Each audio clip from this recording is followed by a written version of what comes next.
사무엘상 22장 1절에서 4절 말씀까지 나누겠습니다.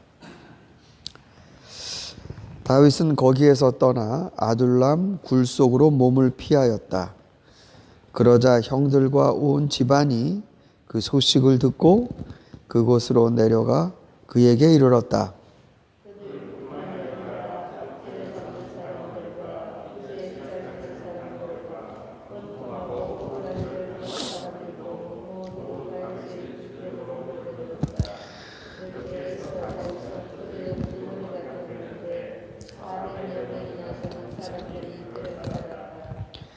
다윗은 거기에서 모압의 미스바로 가서 모압 왕에게 간청하였다. 내가 해야 할 일이 무엇인가를 하나님이 나에게 알려주실 때까지 나의 부모가 이곳으로 들어와 임금님과 함께 머물도록 허락하여 주시기 바랍니다. 그리하여 다윗은 자기의 부모를 모압 왕에게 부탁하였다. 다윗이 산속에 머무는 동안 다윗의 부모는 모압 왕과 함께 살았다. 다윗은 블레셋 땅으로부터 또다시 도망을 쳐서 이번에는 아둘람 굴 속에 몸을 피하였다. 이렇게 기록이 되어 있습니다. 그러나 이 아둘람 굴 속에 몸을 피한 요 시기에 다윗이 어디에 있는지 어떻게 소문을 듣고 가족이 형제들과 다 같이 다윗에게로 왔습니다. 그러니까 형제들이라고 하면 큰형님 세 분도 들어가겠죠. 그리고 아버지 이세 아들들 불러와라 그럴 때 다윗을 빼고 불러온 아버지. 아마 다윗이 이스라엘에 있을 수 없는 형편이 되자 그 가족들도 어쩌면 위험에 처했을 것입니다. 늘 경계의 대상이고 감시받고 그리고 정말 목숨이 남아날 수 없는, 그래서 이스라엘에 있기보다는 다윗에게 가치가 있는 게 우리 집안으로선 더 낫다 이런 판단을 했던 것 같습니다. 아마 이 다윗 가족이 아둘람 굴로 피난 오는 것도 목숨을 건 일이 아니었을까. 마치 우리 아프간에서 카불 공항에서 극적으로 돌아오는 이런 어떤 난민처럼 말입니다. 뿐만 아니라 여기 보면 압제를 받는 사람들, 그러니까 이스라엘 사울 정권 아래서 압제를 받는다. 이건 뭐 정치적인 이유가 될 수도 있고 뭐 어쨌든 그 나라에서 살 희망이 별로 안 보이는 사람들, 그리고 또 특이하게도 빚진 사람들, 이 사람들은 빚을 갚아야 되는데 갚지 않고 도주를 했습니다. 이런 사람들도 다윗에게로 왔고, 그리고 원통하고 억울한 일을 당한 사람들, 이게 번역을 이렇게 했습니다만 이게 마르 네페시라는 말입니다. 마르. 여러분, 왜 나오미가 모압에서 인생이 정말 쓰디쓴 맛을 보지 않았습니까? 남편도 잃고 자식도 잃고 텅 비어서 내가 돌아왔다. 그래서 사람들이 나오미 돌아왔다 그러니까 나오미가 나를 나오미라고 부르지 마라, 말하다 그러죠. 쓰다는 말입니다. 쓰다는 말. 그러니까 이스라엘에서 참 사는 게 쓴맛이 나는 사람들, 단맛이 아니라 사는 게 참 비통한 사람들. 그러니까 저는 이렇게 생각이 들어요. 지금 다윗 가족, 그리고 억압받는 사람들, 빚진 사람들, 원통한 사람들, 지금 네 부류가 나오는데 이 네 부류의 사람들 모두는 정말 다윗이 좋아서 다윗을 선택했을 수도 있습니다만 본문을 읽어보면 현실적으로 이스라엘을 떠날 수밖에 없는 사람들, 떠날 수밖에 없는 사람들. 난민입니다. 난민. 이런 사람들을 아니 다윗이 뭐라고 맞아줍니까? 그 사람이 무슨 뭐 스테이터스가 있습니까? 자기도 떠돌아다니는데 다윗에게로 왔다고 합니다.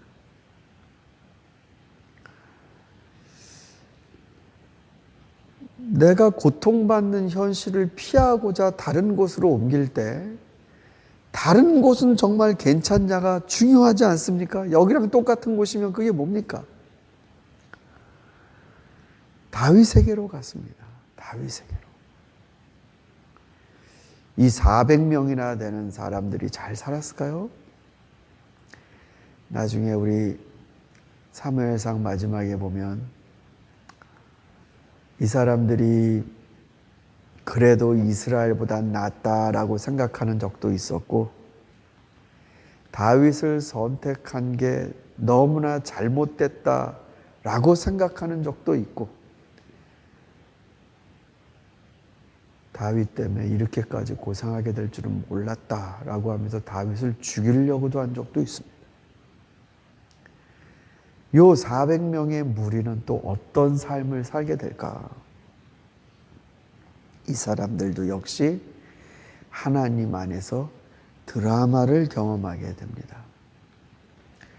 그러나 오늘 본문에 특이하게도 다윗은 자신의 부모를 모압 땅에 안전하게 피난시킵니다. 그러니까 부모님이 자신을 그러니까 도망자의 신세이기 때문에 그런 걸 옆에서 보는 그 부모님이 또 편치 않고 안전하지도 않고 그래서 이 모압 땅으로 모압 왕에게로 가서 부모님을 맡겼습니다. 그러나 모압은 사실은 이스라엘과 굉장히 안 좋은 관계입니다.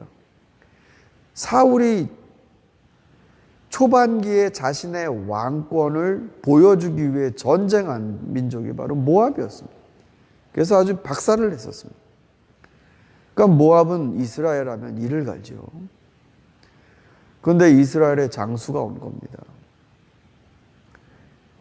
그런데 모압 왕은 그 소망을 들어주고 따뜻하게 그 부모를 받아주었습니다. 근데 여기서 다윗이 한 말이 있습니다.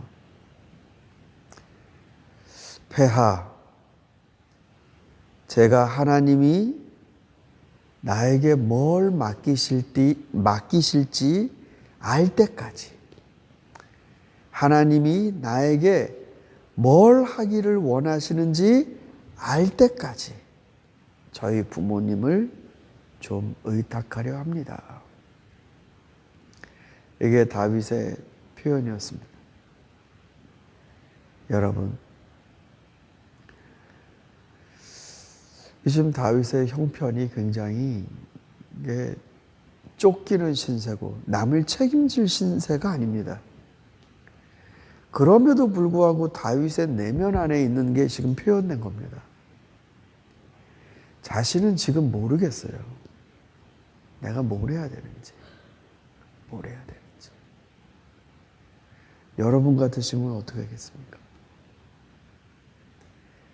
내가 뭘 해야 되는지 모를 때 아무거나 하자. 흘러가는 대로 살자. 뭐 이런 식의 현실적인 판단들을 할 수 있지만 다윗은 기다렸습니다.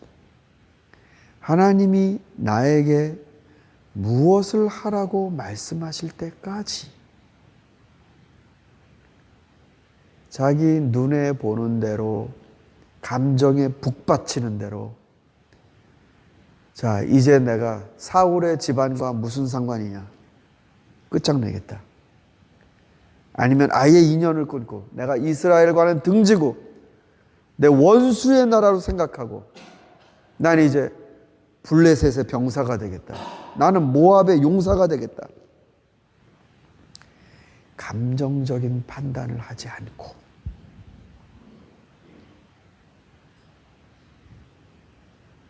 현실적인 판단도 하지 않고 기다립니다. 하나님이 나에게 뭐를 하라고 말씀하시는지 내 알 때까지 부모님 좀 부탁합니다.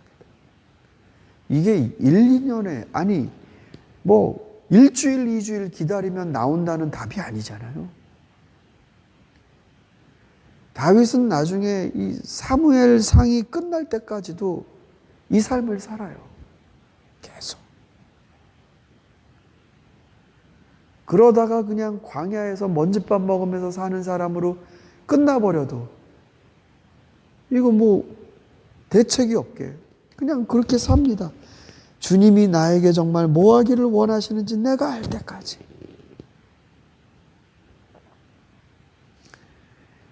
어느 분이 그러시더라고요. 정말 하나님의 뜻을 마음속에 확신할 때까지 기도해 본 적이 있냐고. 신학교 가면 목사님들이 종종 많이 이런 말씀을 하십니다. 내가 하나님 응답 주시기 전까지는 내가 이 산기도 갖고 안 내려간다. 그래서 뭐 나무를 붙잡고 기도를 했는데 나무가 나중에 뿌리째 뽑혔다 뭐 이런 말씀도 하시고. 하나님이 내가 뭐 하기를 원하시는지 알 때까지 그 기다림의 삶이 나에게 뭐를 요구하든지 간에 내 감정에 휩쓸려 판단하지도 않고 현실적인 판세를 읽고 뭐가 더 나은지 영악하게 선택하려고 마음이 쫓아가지도 않고 정말로 하나님의 때를 나에게 주시는 말씀의 때를 기다리기까지 인생을 산다는 것. 여러분 성자입니다. 성자. 그렇게들 잘 못 살아요. 다들 겉모양으로는 하나님 말씀하여 주옵소서 이런 말 하지만 하나님 말씀해 주실 때까지 잘 못 참는다.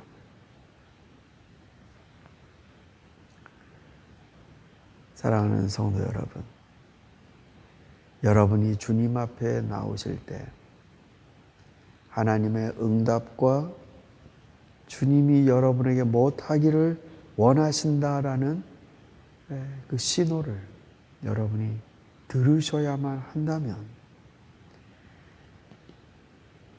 언제까지 말씀해 주십시오 라고 시간을 제한하지 마시고 하나님 기다리겠습니다. 그 기다림의 삶을 살겠습니다. 감정적으로 판단하지 않겠습니다. 현실에서 뭐가 내게 더 유익인지 세상의 잣대로도 판단하지 않겠습니다. 하나님, 저에게 길을 인도해 주십시오. 전 여기서 기다립니다. 이런 기도자의 모습, 다윗의 삶에서 오늘 우리가 또 배울 수 있는 아주 멋있는 영성이라 생각합니다. 오늘 저와 여러분이 하나님 앞에 이런 기다림의 삶을 살 줄 아는 복된 신앙인이 될 수 있기를 소망합니다. 우리 같이 기도하겠습니다.